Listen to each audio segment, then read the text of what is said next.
স্লিভসের part. এরপর অনেকগুলো panel আছে আগেরটার মতোই। এই যে এটা একটা, এটা মিডলে বসবে, এটা হচ্ছে দামানে বসবে, এটা আমাদের বর্ডারগুলোতে বসবে, এটা একটা থাকছে, এটা একটা থাকছে, দুইটা স্লিভসে বসবে। এরপরে হচ্ছে এই প্যানেলগুলো হচ্ছে, হ্যাঁ এখানে হচ্ছে একটু মিরর ওয়ার্ক, মিরর না সরি পার্লসের ওয়ার্ক করা আছে, এগুলো বাটনসের মতো করে মাঝখানে একটা একটা করে বসাবেন। আর দুপাট্টাটা হলো আমরা পাবো শিফনের মধ্যে হাফ পার্ল দিয়ে সুন্দর এরকম ডিজাইন করা থাকবে।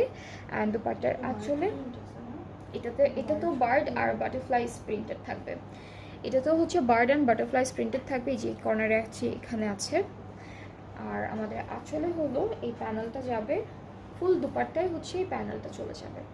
ট্রাউজারটা হচ্ছে ক্যামব্রিক কটন, এটার প্রাইসটাও ৮৫০০ টাকা অনলি। যাদের যাদের এই ড্রেসটা পছন্দ হচ্ছে আপনার সুন্দর একটা স্ক্রিনশট নিয়ে পেজ ইনবক্স করে ফেলবেন। এটার প্রাইসটাও থাকছে 8500 টাকা মাত্র।